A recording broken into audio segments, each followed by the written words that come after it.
एक गांव में एक किसान अपनी पत्नी के साथ रहता था।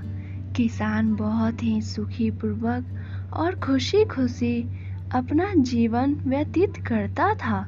किसान की पत्नी बहुत ही गुणशाली थी। घर के सारे काम के साथ साथ किसान के खेती बाड़ी में भी हाथ बटाती थी। किसान का जिंदगी बहुत ही अच्छी तरीका से गुजर रहा था। किसान के जितने भी पड़ोसी थे उस गांव के, सब लोग एक साथ एक दूसरे का मदद करके अपना जीवन बिताते थे।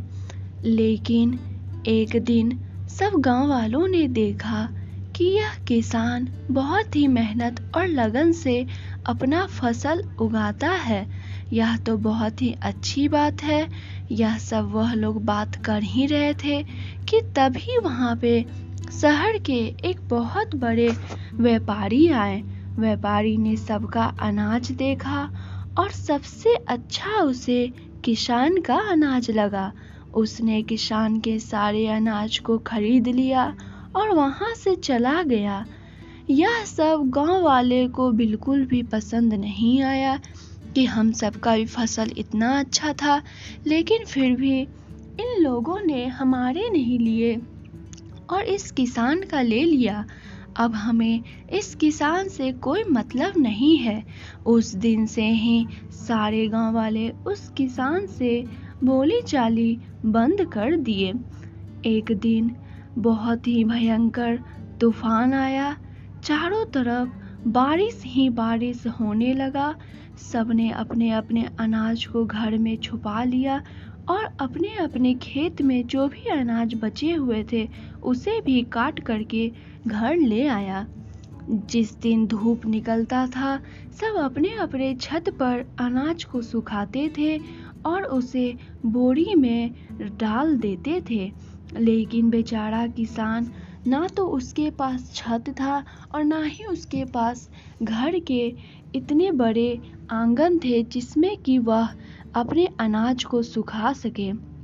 वह सब जगह जाता था और कहता था कि प्लीज़ मेरी मदद करो, मेरी मदद करो, मैं आपसे विनती करता हूँ, मेरी मदद करो, मेरा सारा फसल नुकसान हो जाएगा, बर्बाद हो जाएगा, मैं कहीं का नहीं रहूँगा।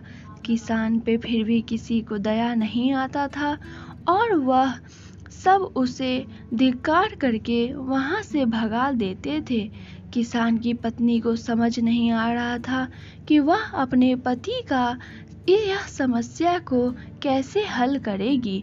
लेकिन फिर क्या था, उसकी पत्नी ने भगवान का शरण लिया और सूर्य देवता को पुकारने लगी कि हे सूर्य देवता, अगर आप मेरे पति की सारी समस्या को ठीक कर देंगे तो मैं आपको 125 लड्डू चढ़ाऊंगी।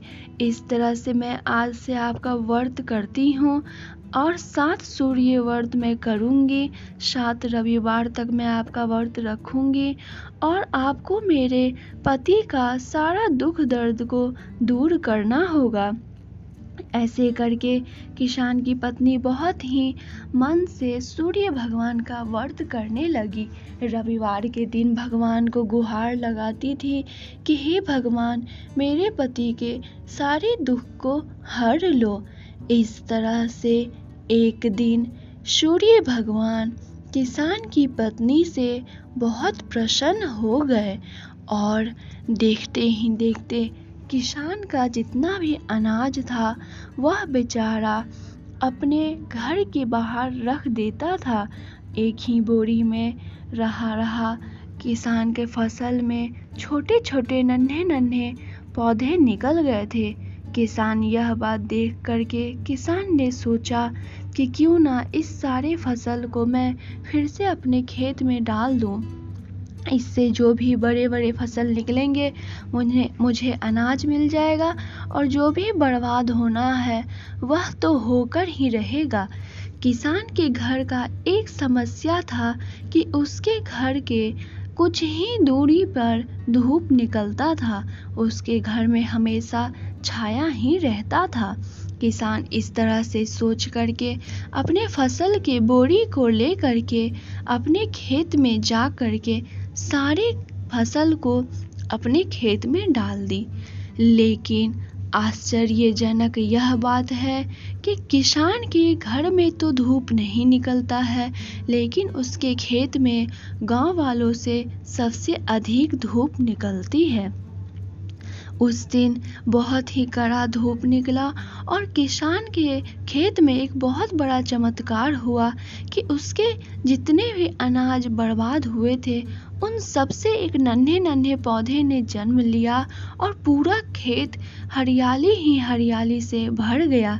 किसान बहुत ही देखकर खुश हुआ और जितने भी उसे नुकसान हुए थे उसने एक ही माह में अपने फसल को काट करके उसे पूरा कर लिया और उसके व्यापारी ने फिर से आकर के किसान के सारे फसल को ले गए। गांव वाले जब यह सब बात देख रहे थे तो वह समझ नहीं पा रहे थे कि आखिर हम लोगों ने इस किसान का बुरा चाहा फिर भी इसका भला कैसे हुआ। तब गांव वालों ने देखा कि उसकी पत्नी सूर्य भगवान को जल दे करके और पूजा कर रही है। जब वह वहां पर गए तो उन लोगों ने पूछा कि आप यहाँ पे क्या कर रहे हैं। तो उसकी पत्नी ने कहा कि मैंने भगवान से संकल्प लिया था कि अगर आप मेरे पति के सारे दुख दर्द को दूर कर देंगे तो मैं आपको लड्डू चढ़ाऊंगी और आपका व्रत रखूंगी।